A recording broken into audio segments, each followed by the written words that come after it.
যে বিদ্যায় অর্জন করেছেন বা পারদর্শী হয়েছেন সেটি আমাদের জাতীয় অর্থনীতির মূল চালিকা শক্তি, মেরুদণ্ড বললেও ভুল হবে না। এইরকম একটি গুরুত্বপূর্ণ সেক্টর, যে সেক্টর নিয়ে আপনারা পড়াশোনা করছেন এবং এর সাথে আপনারা জড়িত আছেন, এটা অত্যন্ত আনন্দের বিষয় আমাদের জন্য। আমরা যারা জাতীয়তাবাদী রাজনীতি করি, আমাদের খুবই ভালো লাগে যে এই সেক্টরটি থ্রাইভিং হয়েছে, বিকাশমান হয়েছে। শহীদ রাষ্ট্রপতি জিয়াউর রহমান তিনি যখন প্রথম গার্মেন্টস এদেশে আনলেন, তার সেই নীতির মধ্যে থেকে এটা ক্রমাগতভাবে 70 দশকের শেষ, 80 দশক আজকে প্রধান একটি রপ্তানি খাতে পরিণত হয়েছে।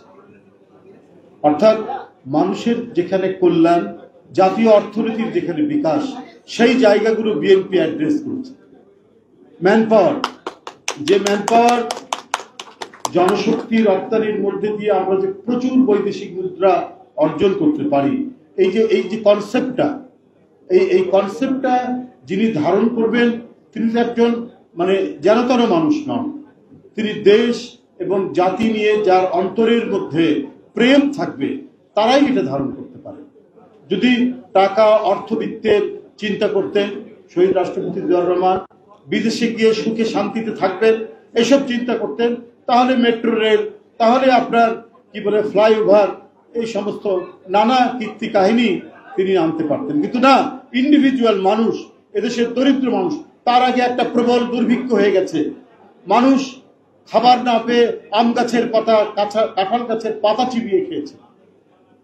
এই একটি ঘটনার পরপরই জিয়াউর রহমান ক্ষমতায় এসেছে।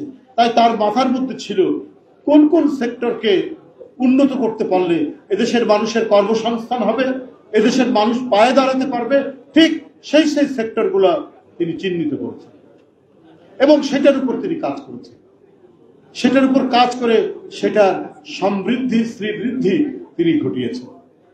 তাই আজকে গার্মেন্ট শিল্প, আজকে টেক্সটাইল, আজকে জনশক্তি, আমরা কোন দিকে যাব? যেদিকেই যাই, অর্থনীতির যে ক্ষেত্রেই যাই, সেই ক্ষেত্রেই আমরা দেখেছি জিয়াউর রহমানের ছোঁয়া আছে, শহীদ রাষ্ট্রপতি জিয়াউর রহমানের স্পর্শ আছে। খাদ্যে স্বয়ংসম্পূর্ণতা, এটা কার?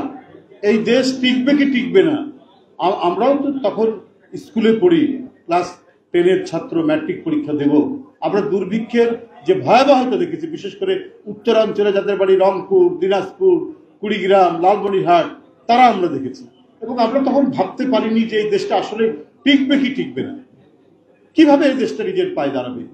একটা ছোট্ট ভূখণ্ড, তার উপরে এত মানুষ, তখন 7.5 কোটি মানুষ, তাতেই কত মানুষ মনে হতো। এখন সেটা 18 কোটিতে এসে দাঁড়িয়েছে। কিন্তু রাষ্ট্রীয় পলিসি যদি জনকল্যাণের পক্ষে থাকে, মানুষের পক্ষে থাকে, মানুষকে স্বাবলম্বী করার পক্ষে থাকে, সেই পলিসি কখনোই ব্যর্থ হয় না।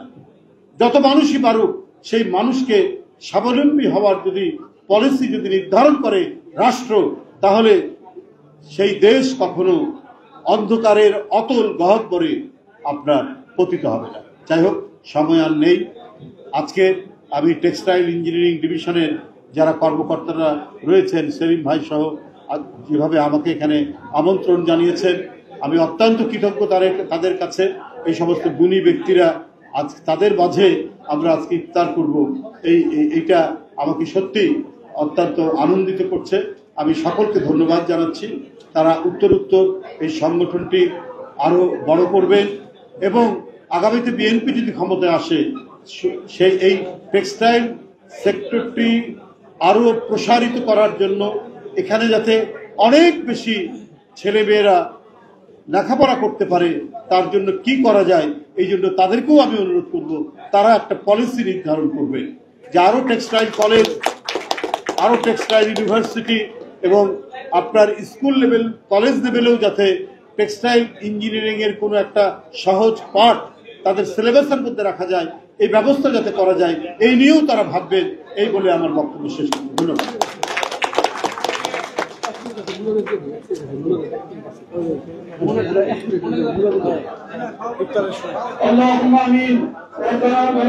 দর্শক, বিএনপি চেয়ারপারসন বেগম খালেদা জিয়ার সুস্বাস্থ্য ও দীর্ঘায়ু কামনায় ইফতার মাহফিলের আয়োজন।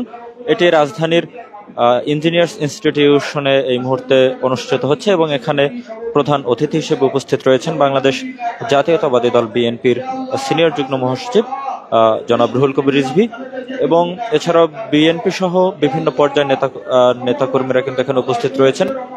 এবং এই দোয়া এবং ইফতার মাহফিলের যে আয়োজক হলো বাংলাদেশ টেক্সটাইল ইঞ্জিনিয়ারিং ডিভিশন।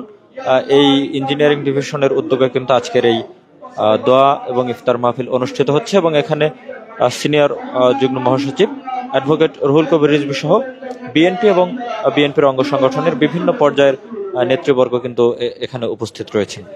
দর্শক, সর্বশেষ রাজধানীর ইঞ্জিনিয়ার্স ইনস্টিটিউট থেকে আপনাদের জানাচ্ছিলাম আমি জহিরুল ইসলাম, আজকালের ফেসবুক পেজ থেকে।